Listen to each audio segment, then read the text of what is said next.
Hey guys, good morning. কেমন আছো তোমরা সবাই? আশা করছি সকলে ভালো আছো। আমি প্রিয়াঙ্কা, আমার চ্যানেলে নতুন আরেকটা ভিডিওতে তোমাদের অনেক বেশি স্বাগত আর অনেক বেশি ভালোবাসা জানিয়ে আজকে একটা নতুন ভিডিও শুরু করছি। তো আজকে হচ্ছে দিদিদের বাড়িতে নিমন্ত্রণ আছে, ওখানে যেতে হবে। তো যাওয়ার জন্য মোটামুটি সকাল থেকে রেডি হয়ে গেছি আর মোটামুটি সব কাজই কমপ্লিট হয়ে গেছে। এখন শুধু কিট্টুকে ডুকুকে খানা পালা। কি কি কি এই যে বাহানা করে যাচ্ছে তখন থেকে।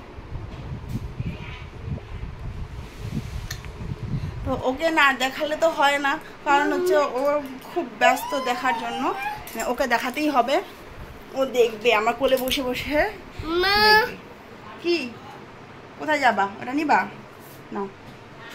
তো যাই হোক, কাপড় চোপড় সব বের করে দিয়েছি। আর সকালবেলা উঠে বেশ আজকে রান্না নেই, রান্না করতে হয়েছিল মিষ্টি কুমড়ো একটা সবজি করেছি আর ওখান থেকে ডুবু একটু ভাত খেয়ে যাবে আর ডিম সেদ্ধ আছে। আর আমাদের সবার হচ্ছে রুটি মিষ্টি কুমড়ো দিয়ে খাচ্ছি, কারণ দুপুরে খাওয়ার নিমন্ত্রণ যেহেতু, তো তার জন্য দুপুরবেলা খাওয়ার জন্য বাড়িতে রান্নাবান্না কিছু করিনি। আর খুব একটা দূর পথ না, কাছেই। তো এখান থেকে বেশিক্ষণ সময় লাগে না, যেতে 10 মিনিটের টাইম লাগে। তো যাই হোক, যে ওর খেলা যেগুলো, এই যে ওর কাছ থেকে এগুলো বের করে করে ওকে দিতে হবে। আর এগুলো আমাকে দিবে লাগাতে, এগুলো এখন লাগাতে হবে। তো এইভাবে কই রে। তো এটা হচ্ছে কতটা রিক্সের কাজ দেখো, তারপরে ওকে এগুলো খেলাতে হয়, না হলে এই যে জিদ কান্নাকাটি শুরু করে দেয়। তো যাই হোক, ডিগু এখন স্নান হয়ে গেছে আর কাপড় চোপড় সব বের করে নিয়েছি, কিছু পরে যাবে না যাবে। আর এই গরমে দেখো পুচকুকে কত পাতলা একটা জামা পরে দিয়েছে। কালকে বৃষ্টি হয়েছিল, কিন্তু অনেক বৃষ্টি হয়েছে কালকে। তো কালকে অনেক বৃষ্টি হয়েছে। কি করে রাখলা তুমি দেখো তো? হ্যাঁ, তো যাই হোক, তো ওই যে এই শাড়িটা বের করেছি, এই শাড়িটা আমি পরবো। তো খুঁজে পাচ্ছি না কি পরবো, আসলে শ্রাদ্ধ বাড়ি তো কীরকম শাড়ি পরবো না বুঝে উঠতে পারছি না। আর কিট্টু ড্রেস হচ্ছে এই যে এটা হচ্ছে কিট্টুর ড্রেস, এটা বের করেছি ওকে পরানোর জন্য। আর ডুগুর ড্রেসটা দেখাচ্ছি তোমাদের। দুপুরটা হচ্ছে যে এই টি শার্টটা পরবে, সঙ্গে একটা প্যান্ট আছে, জিন্সের প্যান্ট। ও হাফ পরবে না ফুল পরবে সেটা ওর ব্যাপার, ও কি বলে। কিন্তু ওই টি শার্টটা বের করে রেখেছি পরানোর জন্য। তো যাই হোক, আজকে ফার্স্ট টাইম বের করছি ওকে ওটা পরার জন্য, তাই জন্য হয়তো উপরে প্যাকেটটা কেন খোলা হয়নি। তো এদিকে ডালিয়া বানিয়ে নিয়েছি, পুচকু সকালে খাওয়া হয়ে গেছে। তো ডালিয়া বানিয়ে নিলাম, তো একটু ডালিয়া প্যাকেট একটা বাটির মধ্যে নিয়ে যাব, সেটাই ওখানে খাবে। কারণ ও ভাত খেলেও অনেকটা টাইম লাগাবে, আর ওখানে তো নিরামিষ ভাত করবে, তাই না, শ্রাদ্ধ যেহেতু। তো যাই হোক, ওখানে ওই নিরামিষ ভাতের জন্য ওর জন্য ডালিয়া নিয়ে যাবো, ওখানে ডালিয়া খাইয়ে দেবো। আর যদি ভাত খায় ডাল ভাত, তো ডাল ভাতে একটু আমার সাথে বসে খাবে। এই যে ও এখন এগুলাই করে যাবে, তখন থেকে এগুলোই বাহানা করে যাচ্ছে। তো সকাল থেকে তো সেই উঠেছি আজকে দেরি করে, কারণ ছুটির দিন, আজকে রবিবার। তো উঠেই ঝাড়ঝাড়া করে আগে স্নানে গেলাম, স্নান থেকে এসে তারপরে রুটি করলাম, কুমড়োর তরকারি করলাম, করে খাওয়া দাওয়া এই যে কমপ্লিট হলো। হ্যাঁ, স্নান হয়েছে? দাদা যাচ্ছি। তো এই যে দাদা ডুকু স্নান হয়ে গেছে। বাবা দাদা স্নান হয়ে গেছে, তো দাদা যাচ্ছি বাবা। দাও দাও আমাকে দাও, আমাকে দাও দাও। ওই যে দাদা টাওয়েল চায়, দাও এটা দাও। মাম্মা চলো আসো, টাওয়েলটা দিয়ে আসি দাদাকে। নামো, তুমি নামো, তুমি উপর থেকে নামো। এই যে এটা, তো এই টাওয়েলটা এখন ডুবুকে দিতে যাবো। স্নান কমপ্লিট হয়ে গেছে,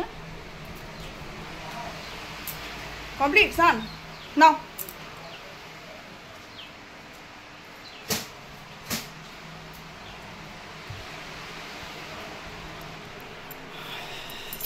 তো ডুগুর স্নান কমপ্লিট। এখন কিট্টুকে স্নান করাবো, স্নান করে দিয়ে একটু খাওয়াবো আর ডুগুকে একটু ভাত দেবো, ভাত খাবেও। আগে ডুগুকে ভাত দেবো, দিয়ে তারপর কিট্টুকে স্নান করতে নিয়ে যাবো। তাহলে কি হবে, ওইদিকে খেতে থাকবে আর এদিকে কিট্টুকে স্নান করানো হয়ে যাবে। তো এই দেখো গরমের চোটে কী হয়েছে, হাতা কাটা পড়েছে, এত গরম। কালকে অবশ্য সারাদিন মেঘলা আকাশ ছিল, আর রাতেরবেলা প্রচণ্ড বজ্রবিদ্যুৎ সহ বৃষ্টি হয়েছে, প্রচণ্ড বৃষ্টি। সকালে ওঠার পর আকাশটা ভাবছিলাম যে রোদ উঠাবে কিনা, বুঝতে পারিনি। পরে দেখলাম যে না, ভালোই রোদটা উঠেছে, কাপড়গুলো আছে। আর ওনা দিয়ে এখনও আসেনি, ও আসলে তবে না কাজগুলো কমপ্লিট করে তবে যাবো। তো যাই হোক, ওই যে চুলগুলো দেখো, চুলগুলো নিয়ে বহুত সমস্যায় পড়েছি আমি। বাঁধতে পারছি না, তবু ঢিলা করে একটু নিচের দিকে বেঁধেছি, ফোল্ড করে বাঁধলে সেটা কি হচ্ছে, ব্যান্ড হয়ে যাচ্ছে, এই একটা সমস্যা হচ্ছে। এখানে হেয়ার ব্যান্ড দিয়ে রেখেছেন যাতে সামনে না আসে, কাজ করতে একটু প্রবলেম হচ্ছে গরমে। তো চলো ঝটফট করে গুরুগুকে খেতে দিই, কেটুকে স্নান করাই, তারপর রেডি হয়ে নিয়ে তারপর যখন যাবো তখন তোমাদের সাথে আবার কথা হচ্ছে। তো দেখো আমি রেডি হয়ে গেছি, লাস্টে এই শাড়িটা পরলাম। ওই শাড়িটার ব্লাউজটা এতটাই টাইট যে আমি পরতে পারছিলাম না, পরে বাধ্য হয়ে এই শাড়িটা বের করে এই যে দেখো কোমরে বেঁধে দিয়েছি, এই শাড়িটা পরেছি। আর এই দেখো রেডিমেড ব্লাউজ দিয়ে পরলাম, কারণ ব্লাউজ হচ্ছিল না। আর এই যে দুপুর রেডি হয়ে গেছে, আর কিট্টুকেও ড্রেস এখনও পরাইনি, পরাবো। তবে ওকে আর ওই ড্রেসটা পরাবো না, ওই ড্রেসটা লাল তো কীরকম যেন মনে হচ্ছে, আর গরমও লাগবে হয়তো ওকে। তাই যে হালকা কালারের একটা সাদা এটা উল্টানো আছে, এটাই পরাবো ওকে। তো সাদা পরলে বেশ একটু আরাম পাবে, আর ওটা বেশি ডিপ কালার, তো ডিপ কালারে বেশি গরম লাগবে। আর আমার বিছানা দেখো কি অবস্থা, সব উলটপালট হয়ে আছে, কাপড় চোপড় সব ওদিকে ডিপ করে রেখে দিয়েছি। আর ওরা দিয়ে আসলো কাপড়টা ধুলো, তো ওগুলো এখন সব তুলে রেখে দিয়ে যাব। আর চুলগুলো দেখো ওই গরমের চোটে চুল কী করেছি আমি, দাঁড়া তোমাদের দেখাচ্ছি চুলের কি হাল করেছি। দেখো এই যে দেখতে পাচ্ছ, এই যে দেখো ফোল্ড করে বেগুন বেঁধে রেখেছি।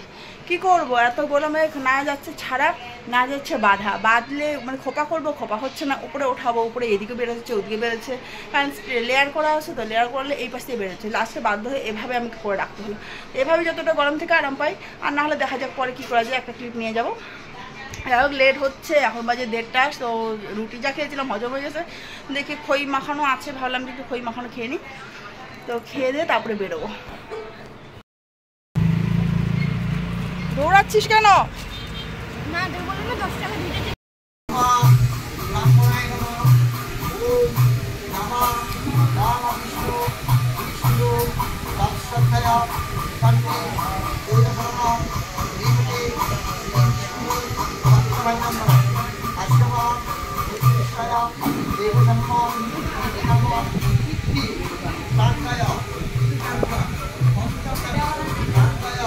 এসে দেখছি শ্রাদ্ধ শুরু হয়ে গেছে মোটামুটি কিছুক্ষণ আগেই, একটু লেট করেই শুরু হয়েছিল তাই দেখতে পেলাম। তো বসে সবাই শ্রাদ্ধ দেখলাম, এখন শেষ হলো। তো এটা হচ্ছে শেষ পর্ব। এটা মানে সবখানে একই রকম নিয়ম নেই, আমাদের মধ্যে এক একটা ডিস্ট্রিক্টে এক এক রকমের নিয়ম আছে। তো এই নিয়মগুলো দেখলাম আমি, তো ভালোই লাগলো। যাই হোক শ্রাদ্ধ শেষে তারপর খাওয়া দাওয়া পালা শুরু হবে। আর তোমাদের দাদাভাই এখনও আসেনি, আর বাবা তো আগেই এসেছিলো, মা আমি ডুবু কিট্টু আমরা পরে চারজন মিলে টোটোতে আসলাম। তো প্রচণ্ড গরমে থাকা যাচ্ছে না, কিট্টুও একটু দুষ্টামি করছে। তো যাই হোক এখানে ভিডিও করলে হয়তো লোকে খারাপ ভাববে, কীরকম একটা মনে হবে, তবুও আমি যতটুকু পারলাম অতটুকু তোমাদের সাথে শেয়ার করলাম। আশা করি তোমাদের ভালো লাগলো। যদি ভিডিওটা ভালো লেগে থাকে তাহলে অবশ্যই আমার সাথে থেকো, পাশে থেকো, আর একটা লাইক করে দিও। আর পরবর্তী ভিডিওটা কিন্তু অবশ্যই তোমরা দেখো, কেমন? তো আজকের মতো ভিডিওটা আমি এখানেই শেষ করছি, আবার দেখা হবে নেক্সট আরেকটা ব্লগের সঙ্গে। চেষ্টা করবো প্রতিদিন ভিডিও দেওয়ার, চেষ্টা কেন আমি যতটুকু পারবো 2-3 মিনিটের হলেও যতটুকু পারবো আমি তোমাদের সাথে শেয়ার করব। তোমরা প্লিজ আমাকে দেখো, একটু সাপোর্ট করো, কারণ তোমাদের সাপোর্ট ছাড়া কোনোভাবে এগোনো সম্ভব হয়ে ওঠে না, আর কেউই পারে না। যতক্ষণ তোমরা সাপোর্ট করবো না তখন কেউই নিচে উপরে উঠতে পারবে না। তো যতটুকু সম্ভব আমাকে একটু সাপোর্ট করো। আর কি বলবো, এখানে দেখো এখানে সবাইকে ঘুম থেকে উঠিয়ে দিচ্ছে, এখানে একটা নিয়ম আছে যেন, তো এটা করতে হয় বলছে। তো এরপরে গুরুর কাছে আদেশ নেবে, একটা জিজ্ঞেস করবে যে ঠিকঠাক সব কিছু শ্রাদ্ধ সম্পূর্ণ হলো কিনা, কোনো নিয়মে কোনো বিভ্রান্তি হয়েছে কিনা, তারপরে শ্রাদ্ধ সমাপ্ত হয়ে যাবে। তো টাটা, বাই বাই।